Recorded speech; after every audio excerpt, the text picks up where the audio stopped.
আসসালামু আলাইকুম। আমার সাথে ঘটে যাওয়া একটা গুরুত্বপূর্ণ ঘটনা আপনাদের সাথে শেয়ার করতে চাই। গত কয়েকদিন আগে আমি হসপিটালে ভর্তি ছিলাম। তো ৩-৪ দিন থাকার পরে ডাক্তার ডেট দিল যে কালকে তোমার অপারেশন। তো আজকে রাত ১২টা থেকে কোনো কিছুই খাওয়া যাবে না। আচ্ছা ঠিক আছে, খাইলাম না। রাত ১২টা মানে ১২টার আগ পর্যন্ত ঘুমাইছি তো অনেক আগেই। ধরেন ১০টার থেকে খাওয়া দাওয়া বন্ধ। তো ভাবছিলাম যে হয়তোবা ডাক্তাররা যখন আসবে সকালবেলা ৯টার সময়, তো সর্বোচ্চ ১০টা কি ১১টার মধ্যে আমার অপারেশনটা হয়ে যাবে। তো সকাল গেল, দুপুর গেল, বিকেল বিকেল ৪টারও পরে ৫টার সময় আমার অপারেশনের জন্য ডাকলো। তো যখন ডাকতে আসছে আমি এক জায়গায় বসেছিলাম, মানে বেড থেকে নিচে বসেছিলাম। তো যখন আসছে নার্স যখন আসছে, যে বলছে যে তুই এখন রেডি হ, তোর ইয়ে আছে। আমি মনে করেন যে একটু বসা থেকে উঠছি, মানে বেডের মধ্যে উঠে বসছি। তো এই বসা থেকে ওঠা মাত্রই আমার চোখ মুখ অন্ধকার দিয়ে আসছে। তো অন্ধকার দিয়ে আসার পরেও আমি ওই অবস্থাতেই প্যান্ট পরে গেছি আর কি মেডিকেলে। মানে ঢুলতে ঢুলতে গেছি, কখন পড়ে যাইতাম বুঝতেই পারতাম না যদি পড়ে যাইতাম আর কি। মানে ঢুলতে ঢুলতে গেছি।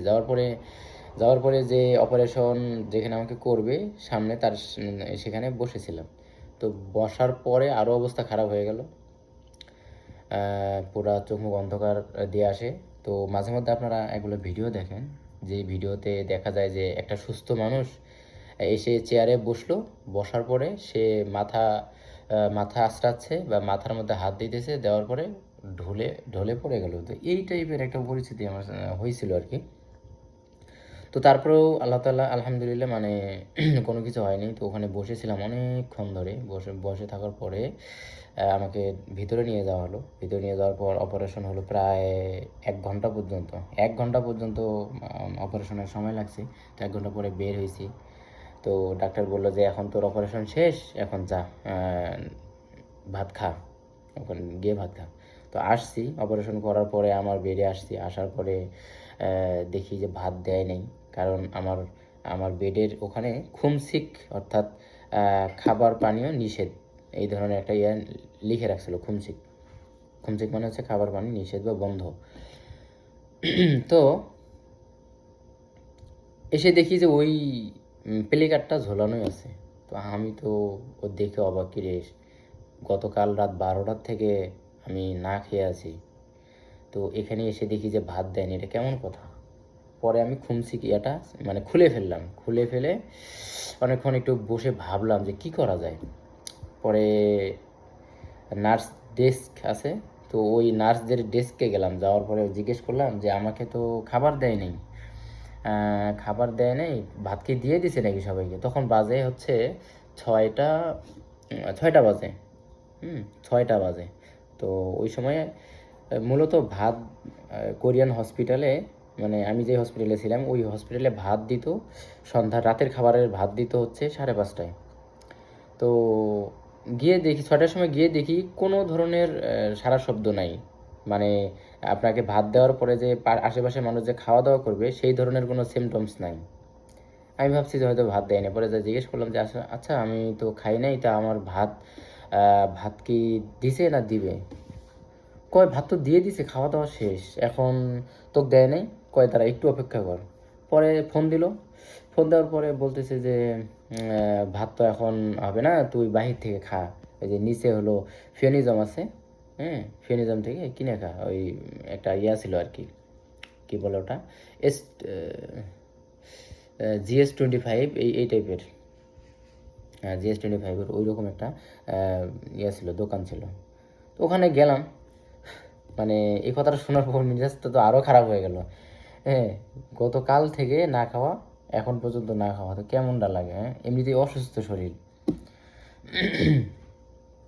এরপরে হচ্ছে নিচে গেলাম, দোকানে গেলাম, দেখি কিছুই নেই খাওয়ার মতো, তেমন কিছুই নেই। আর কোরিয়ান দোকানগুলোতে এইটা একটা সমস্যা, সেটা হচ্ছে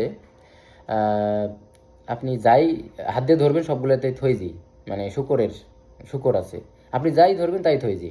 তো এখানে তো আসলে খাওয়া পসিবল না, ভালো কিছু পাওয়া সম্ভব না, পেট ভরার মতো কোনো কিছু পাওয়া সম্ভব না।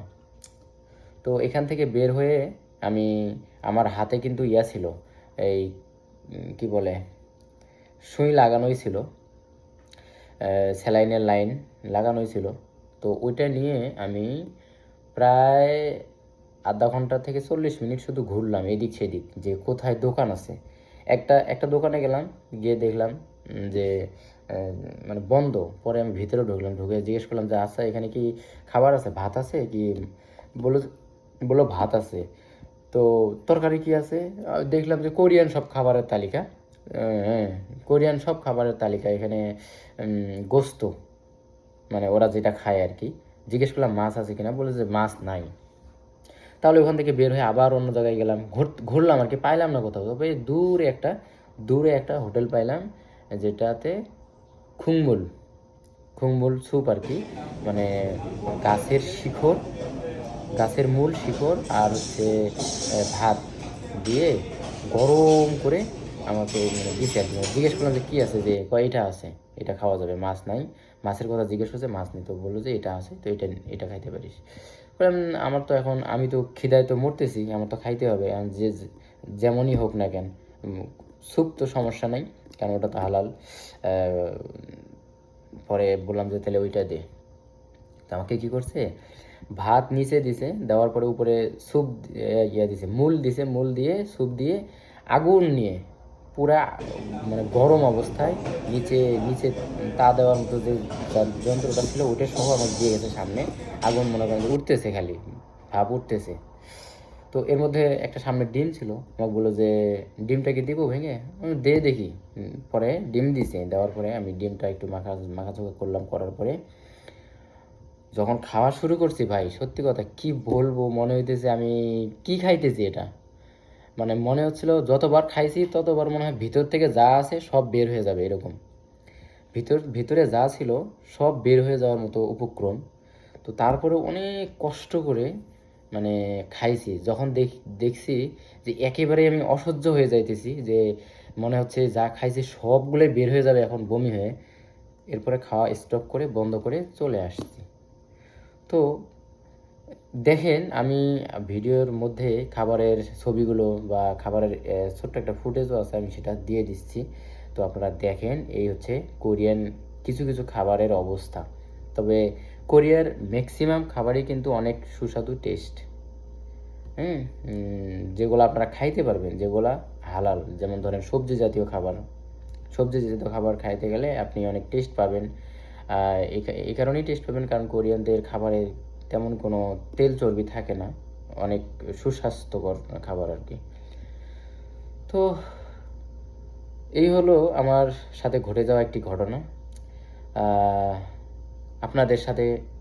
আপনাদের কারো সাথে এরকম কোনো ঘটনা ঘটছে কি না ভিডিওর কমেন্ট বক্সে জানাবেন। তো সবাই ভালো থাকবেন। আসসালামু আলাইকুম।